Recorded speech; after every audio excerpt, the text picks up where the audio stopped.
FIFA র্যাঙ্কিংয়ে ১ নম্বর স্থানে আর্জেন্টিনার অবস্থান। বিপরীতে দক্ষিণ আমেরিকার আরেক দেশ প্যারাগুয়ে রয়েছে ৫৫তে। তারপরও প্যারাগুয়ের বিপক্ষে শক্তিশালী একাদশ নিয়ে মাঠে নেমেছিল বিশ্ব চ্যাম্পিয়নরা। নিষেধাজ্ঞা কাটিয়ে গোলবারের দায়িত্বে ফিরেছেন এমিলিয়ানো মার্তিনেজ। এছাড়া আক্রমণভাগে ছিলেন লিওনেল মেসি, হুলিয়ান আলভারেজ ও লাউতারো মার্টিনেজ ত্রয়ী। তবুও পারল না আর্জেন্টিনা। ম্যাচ এগিয়ে থেকেও লজ্জার পরাজয় নিয়ে মাঠ ছাড়ে মেসিরা। প্যারাগুয়ের মাঠে ২-১ গোলে হেরেছে বিশ্ব চ্যাম্পিয়ন আর্জেন্টিনা। শুক্রবার আসুনসিওন দেল চাকে স্টেডিয়ামে বাংলাদেশের সময় ভোর ৫:৩০টায় মাঠে নামে দুই দল।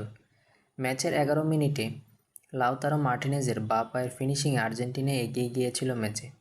তবে পরের মুহূর্তটি ম্যাজিক। আস্তেনিও সানাব্রিয়ার চোখ ধাঁধানো বাইসাইকেল কিক করা গোলে সমতায় ফেরে স্বাগতিক প্যারাগুয়ে। এরপর প্যারাগুয়ের এই স্বস্তিকে আনন্দের রূপ দেন ওমর আদালতে।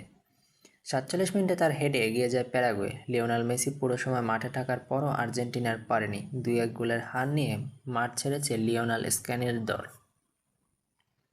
বিশ্বকাপ বাছাইয়ের একটি সংস্করণে নিয়ে দ্বিতীয়বারের মতো ব্রাজিল ও আর্জেন্টিনাকে হারালো প্যারাগুয়ে। গত সপ্তাহে এই দলের কাছে চাকো স্টেডিয়ামে হেরেছে ব্রাজিল।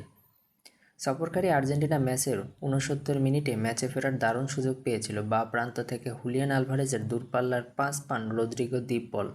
ডান প্রান্ত দিয়ে ফাঁকা পেয়ে ছুটে বল নিয়ে বক্সেও ঢুকে পড়েন তিনি, কিন্তু প্যারাগুয়ে গোলকিপার গাতিকো ফার্নান্দেজকে একা পেয়েও বল মারেন পোস্টের উপর দিয়ে।